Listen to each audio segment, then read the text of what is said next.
இன்னைக்கு நான் எப்படி வந்து மந்த்லி 30 கால்ஸ் என்னுடைய கிளையண்ட்டுக்கு நான் ஜிஎம்பி மூலமா கொண்டு வந்தேன் அப்படிங்கிறத நான் உங்களுக்கு சொல்றேன்.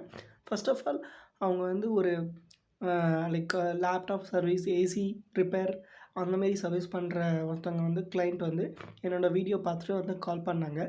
அவங்களுக்கு நான் எப்படி ப்ரொஃபைல் ஆப்டிமைஸ் பண்ணி குடுத்தேன் அப்படின்னா வந்து, வரும்போது வந்து மொபைல் நம்பர் வந்து அப்டேட் ஆகாம இருந்துச்சு. ஃபர்ஸ்ட் நாங்க அதுக்கு நாங்க என்ன பண்ணோம் அப்படின்னு வந்து, ஜிஎஸ்டி ஆர் எம்எஸ்எம்இ டாக்குமெண்ட் வந்து கூகுளுக்கு சப்மிட் பண்ணி, அந்த மொபைல் நம்பர வந்து நாங்க ஃபர்ஸ்ட்டு வெரிஃபை பண்ணி வாங்குனோம். அதுக்கப்புறம் வந்து அ டைட்டில்ல வந்து பிஸ்னஸ் நேமோட சேர்த்து கீவேர்டையும் நாங்க மென்ஷன் பண்ணோம். அப்புறம் வந்து ப்ராப்பரான category, primary category and secondary கேட்டகரிய ஃபில் பண்ணோம். 3 திங் வந்து என்ன பண்ணோம் அப்படின்னு பார்த்தீங்கன்னா, உங்களுக்கு லைக் அதில வந்து நெறைய ப்ராடக்ட்ஸ்லாம் மிஸ் ஆகியிருந்தது. அந்த ப்ராடக்ட்ஸ்லாம் கரெக்ட்டா யுட்டிலைஸ் பண்ணி, அதுக்கு கரெக்டான ஃபோட்டோஸ், கரெக்டான சர்வீசஸ் எல்லாமே பண்ணோம்.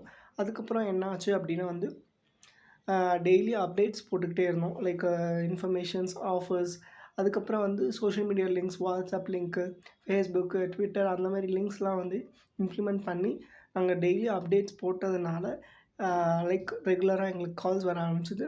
அதேமாரி வர கஸ்டமர்ஸ்ட்ட நாங்க ரெகுலரா ரிவ்யூ வாங்கிட்டு இருந்தோம். அதனால எங்களுடைய கால்ஸ் வந்து எனார்மஸா இன்க்ரீஸ் ஆச்சு.